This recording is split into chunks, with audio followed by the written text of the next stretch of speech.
What's happening in South Africa this week on Late Night News? We take a look at the president's fifth reshuffle. David Kubuka goes to the United States of America. Girls, you know you better watch out. Chester Missing interviews DA Shadow Minister of Labor, Serge Mutau. Are you Lindiwe Mazibuko's dad? And Deep Fried Man sings the morale index with Loiso Bala. Don't miss the show.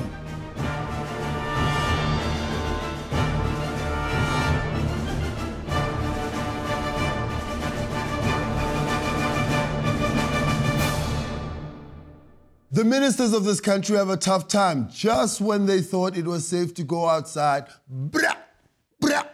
Our country's one and only president from Nkandla came out gun blazing on a day that seemed like any other.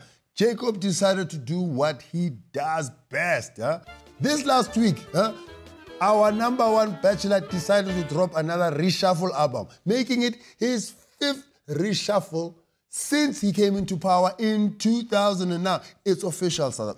Forget what you say, call the Guinness Book of Records, because Jacob is the record holder in the world for reshuffling. I mean, Mr. Jacob, Mr. Nkandlaness, Mr. Coolness, take a bow, man. This is an achievement. Thank you very much. And goodbye. That was the political equivalent of wham, bam, thank you, ma'am. Forgive me, South Africa, when it comes to our president section, innuendo is never too far behind. It took just 3 minutes, He was out, no questions, no answers, no explanation. Our president is rock and roll. Forget magic shows. Jacob will show you how to shuffle, because normal people shuffle like this. They shuffle like that. Jacob just goes, yeah, here's the card for you. Here's a card for you. Here's a card for you. That's how he rolls. He just goes, comrade, look the other way, look the other way, look left. And then by the time you look back, he goes, yeah, but your job is gone. You shouldn't have looked. Perhaps complacency set in, but no one saw this coming. Dinapule was just carrying on with her business. Usual stuff, sneaking off with boyfriends, irregular tenders, you know what I mean? Boom, reshuffled. Richard Baloyi was hanging out with the Dagga smoking king in the Eastern Cape. You know, talking about regular Dagga people things. Yeah, what are you doing tomorrow? Bam, fired. Tokyo Sokhwale, who we cannot lie and say that he was not expecting this axing. No, at some point he surprised the way it happened. He was deep in a meeting, talking to his management team, got a phone call, excused himself from the meeting. Then when Tokyo was speaking, they were like, Tokyo, what are you doing now? Before he could answer, they pow, reshuffle. You see, it's crazy because he got told over the phone, Baba. He got told over the... They didn't even call him for a meeting. Now when they tell you over the phone, what's next? They'll tell you on Facebook, Baba. Hey, Baba, OMG. You've been doing yours since Mangaung. You are fired. Sad face. Yeah, one. My theory is that Dinapule and Richard Baloyi were just collateral damage in this whole thing. They were unlucky to catch the stray bullet. They were minding their own business, but it's hard. Because, if we're being honest, they are as corrupt and as incompetent as the rest of the cabinet that is left behind. But the real target here, the real target was Tokyo, who proper paid the price for his presidential aspirations. Paid back from way back, Jacob, shuffle, tag. Now, I guess the ANC is like the mafia in that way, and Jacob is the don. Jacob is the godfather. The biggest problem here is that he did not fire Angie Mutsak. How are you going to expel the naughty kids and leave the worst one? You know the one who's sitting at the back, who's always sleeping in class. Apology for what? That one. How can you not fire that one? I guess she's the mafia. She's a familiar. She's untouchable. She's Teflon Mushekha, leader of the Women's League. At this rate, Jacob is going to run out of ministers to reshuffle. He's going to go, who is this card for? Who are you? He's going to, I mean, we went from hiring the who's who of politics to who the hell is that guy? I mean, look at this guy. Look at this guy. Look at this. How you going to make this guy a minister? The way he looks, it's like this guy was washing a taxi there north, at the taxi rank washing a taxi, got a call from the president. Hey, Baba, you feel like being a minister? Yeah, please. As you can imagine, there are some falling outs over this reshuffling. The stoner king himself has been hitting the publicity trail and taking shots at the president. I'm expecting a practical response. He usually lies. I'm expecting a practical response. He usually lies. He also flashes his own ministers like condoms. He usually lies. Thank you very much. He also flashes his own ministers like condoms. Thank you very much. He usually lies.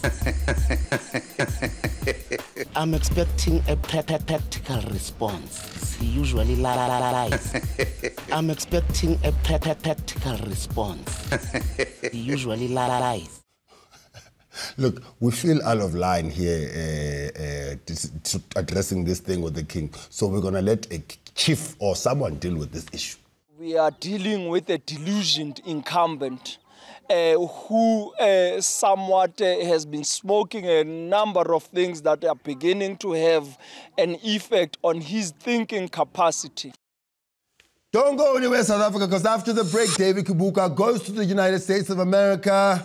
Chester Missing interviews DA Shadow Minister of Labour, Serge Mutau, and Deep Fried Man sings with Lois Obala. Find us on Twitter, find us on Facebook, send us emails, and we'll see you very shortly.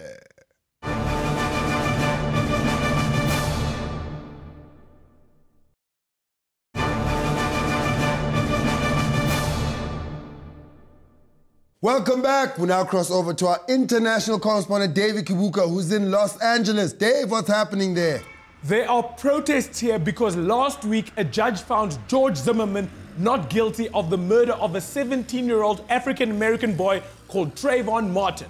Once again, black Americans feel that if you kill a black person, then nothing will happen to you. But how can it be racial if Zimmerman is not a white person, Dave? Yes, but he's light-skinned.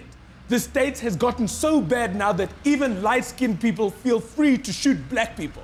But things must have changed since Obama, right? Look at it this way. African Americans count for only 10% of the American population, but 90% of the prison population. They love putting black people in jail. Like the other day, I got an email offering me an American green card, and I said no, because I know they just want to put me in prison, Lloyd. Dave, aren't you exaggerating a bit? Look at how many times Lindsay Lohan has messed up, but they send her to rehab or community service instead of jail. But last week, Lauryn Hill went to prison for tax evasion. Lauren sang, "Girls, you know you better watch out." But the judge was like, "No, Lauren, you should have watched out." So what should we do? Firstly, African Americans need to start looking at the positive things of the things that they do. For instance, when you buy hunting bullets in America, a portion of every bullet sold is donated to nature conservation. And a lot of gangsters use these bullets when they do drive-by shootings. So they should point that out. Like, yeah, man, I popped a cap in his ass, but I was just doing my bit for nature conservation, for the future generations, dog.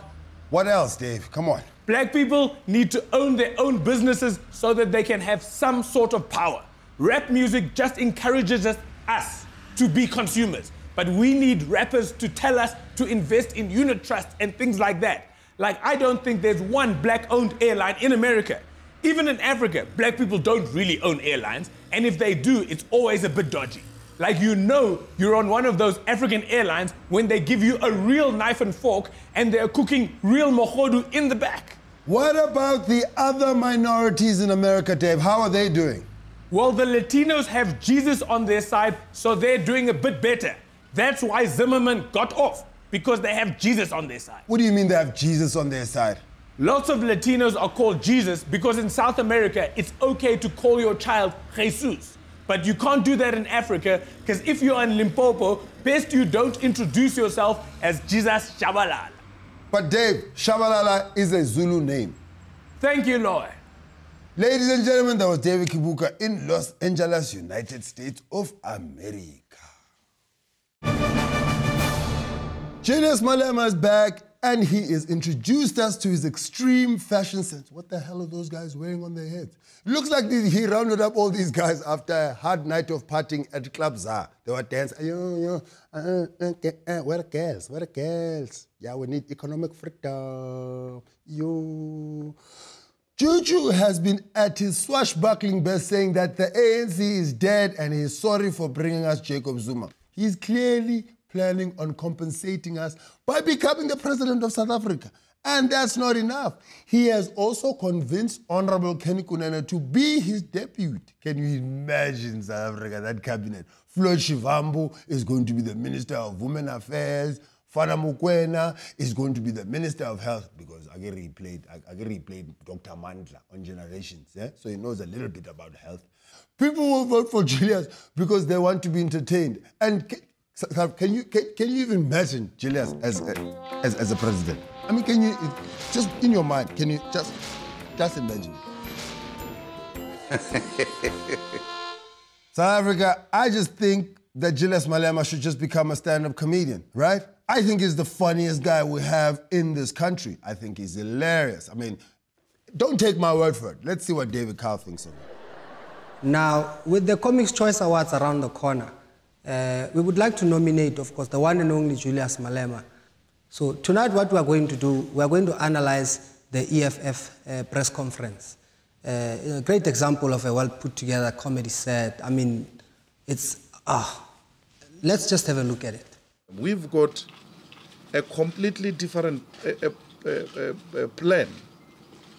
Ours is expropriation of land without compensation. No one has spoken about that. You can't say we're like them. Well, like any self-respecting comic, Lloyd, he is stressing what I've been stressing all these years. I did these jokes first. He came up with these policies first. That's merely what he's trying to say. He's trying to say how original he is and that he's not going to be another cut and paste. Again, you look at the man's presentation. I mean, we all know what the hat has done for me. And I'm practically unrecognizable without this hat. I mean, look, Lloyd. You see, you don't think it's me. Now you think it's me. The beret is just the perfect charge. This is brilliant. This is unbelievable. And obviously, he's not going to let the truth get in the way, Lloyd. If I have a hot joke about having 3 kids, I'm going to tell it. But I only have 2. There is no elite here. These people you see here are ordinary faces. It's not a group of individuals who are used to power and therefore it was taken from them, they want it back. No. He's saying he's not elite and no one is elite. No one had power before and lost it and now they're trying to regain it. But we all know he's got a 16 million rand tax problem that he's currently facing. I mean, Julius knows that sometimes it's just funnier to make up these things as you go along. Material aside, delivery style, completely deadpan in the tradition of iconic comedians like Stephen Wright, Mitch Hedgebeck, and our very own Chris Forrest. It's very cold outside the ANC, but we are making it warm. You can look at us, our faces, our bodies. We are not suffering from sleepless nights. We look fresh.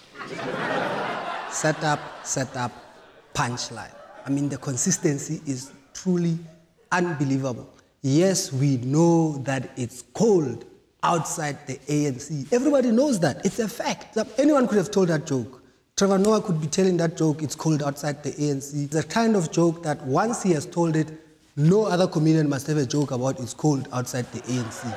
Take a look at how Julius Taylor makes his gags for his immediate audience, which I always say to people, that is who you are working for, the people that are in the room at that time.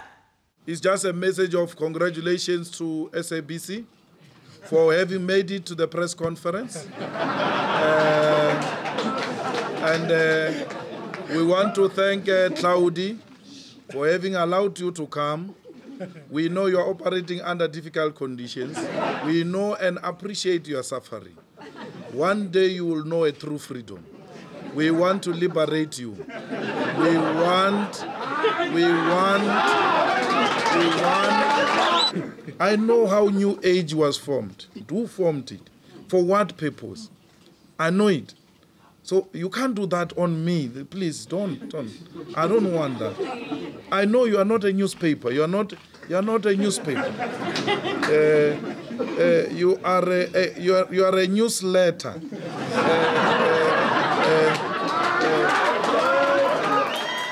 Well, there you have it, South Africa. Julius Malema a true South African comedy legend. We're so excited to have him in the game. Thank you, Loy, for having me. And please call me again, Loy.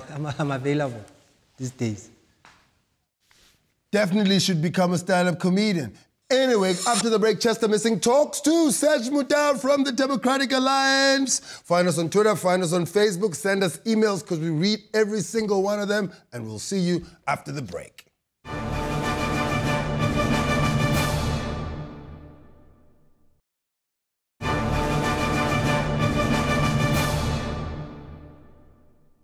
Welcome back. This week, Chester Missing interviewed DA's Shadow Minister of Labour, Serge Mutau. Let's see how it went down.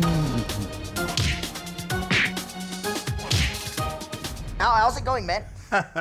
Well, it's going okay. I'm just surprised. You look so smart this morning. Look at me. I'm casual and you got your own tie on here. I know, you more like that's ironic because you're the guy who supports casual labor. Boom! But thanks for being here. No, seriously, you are older, a little bit older, and you're black, and you're in the DA. Are you Lindiwe Mazibuko's dad? No, actually not. But I actually admire her quite a lot. She's very, very determined. And I think you're going to see her as president one of these days. You reckon? I reckon, what, the president of the Santon Ratepayers Association? President of the country, the whole South Africa. Oh, my God. Oh, God, this guy. You see, it's not just Abatembu Kings who smoke dacha, apparently. You have a master's degree, extensive business experience, and journalism experience. So why did Helen Zille push for you instead of Lindiwe to be the DA parliamentary leader? Well, you see, I am the kind of guy who realizes that the young people like Lindiwe are the ones who need to be pushed. They need to be pushed. Are you going to push her? Push her off hard. Mountain. They've got to work harder so that they can achieve what they intend to achieve. So otherwise, they don't get anywhere. A slave driver. Yeah, absolutely. There we admit that DA wants slavery to come back. The DA wants slavery to come back. I think the reason Helen Zille pushed for Lindiwe is because younger people make better puppets. No.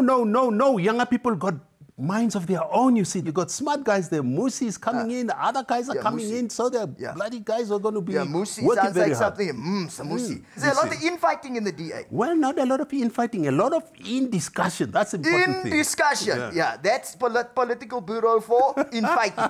You effectively are telling the workers that if they ask for better deals, they will lose their jobs. That's what you're saying. Absolutely not. Are you basically the black Margaret Thatcher? Hey, remember what happens here.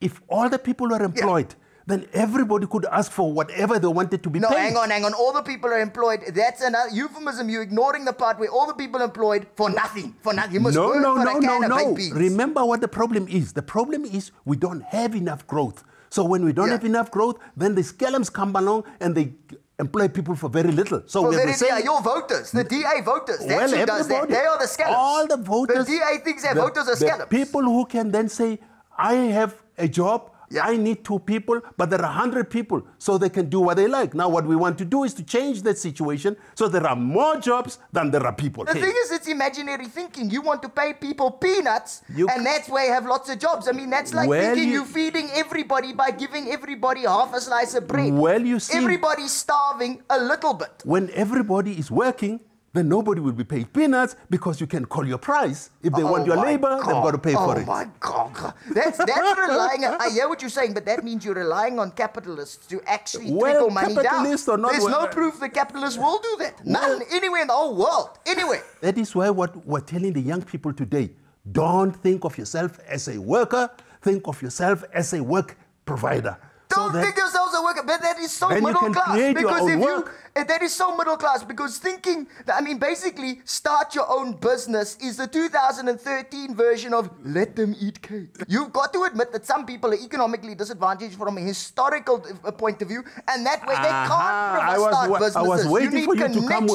You need resources. What are you doing with the I was waiting for you to come with these historical things. When do we start saying we are responsible for our own selves, for our own present, for our own future? No, but this is exactly the problem the DA is. They jumped the gun on that. They jumped the gun. They won't admit the problem. There are no guns to jump. There are just hoops to jump. No, there are guns. Haven't you seen the DA struggling with crime in the Western Cape? They can't stop it. Mike, okay, here we go. Okay. Corporate South Africa never fully accounted for its role in apartheid. Will the DA be demanding that apartheid collaborators like the Oppenheimers, Coca-Cola and BP buy everyone a Happy Meal to make up for it? Well, our approach would be a simple one. Bring everybody on board. Let's talk about this thing. We had a Codesa. Remember, we had the political Codesa. We had the political Codesa. Now we're talking of economic Codesa. Are you going to have one? We hope so. We hope so. Some people are resisting it. You've got the space here in this big house here in Centurion. You've got space. Indeed, we can. If they came in here tomorrow, we would do it tomorrow. If they came in yesterday, we'd do it yesterday. I'm phoning Juju. I'm phoning Msholozi. We're coming over. You have a master's degree and talk around the world on communications. So did you join the DA out of charity? A black guy like me going into the DA was seen to be breaking the mold because... It is. It's counter-revolutionary. Absolutely. We need that. We need counter-revolution from all sides so that we can... The DA wants you to be counter-revolutionary, comrades. I'm off. Goodbye, everybody. Goodbye. Go well. Later. Go share, young man. Thank you, Chester. And now it's time for the Morale Index brought to you by Deep Fried Man. And he has a guest. Take it away.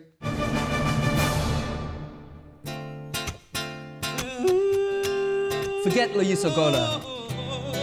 We've got the original Loyiso right here. Let's go. In this week's Morale Index, we are going to discuss the way that some prominent South Africans are going to spend Madiba Day. Although it will be hard for him, we hope Malema will choose to spend 67 minutes without trying to make the news. And for 67 minutes, the members of COPE have the ambition to stop fighting amongst themselves and act like real politicians. And everyone's favorite Abatembu King is going to try to go 67 minutes without slating Zuma or getting high. And we're hoping that Bafana in the Cassava Cup won't let in goals for 90 minutes, cause 67 won't be enough. And the hardest part, Zuma will attempt, although it will cause him pain, to spend 67 minutes without reshuffling again, yeah. Zuma, you're reshuffling, always making changes, but this time you're on your own. Cause I know Tokyo drives you crazy, but that was just so wrong of you, just so wrong of you. Firing Tokyo when Angie seems so lazy, that was just so wrong of you, that was just so wrong of you.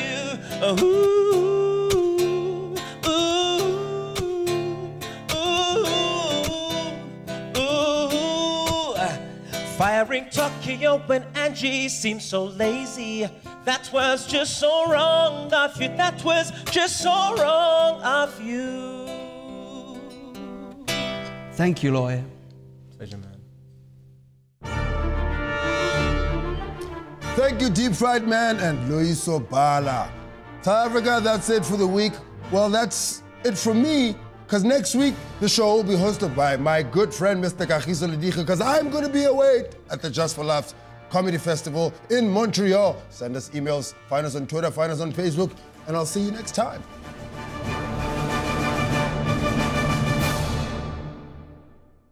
News that moves. ENCA.com.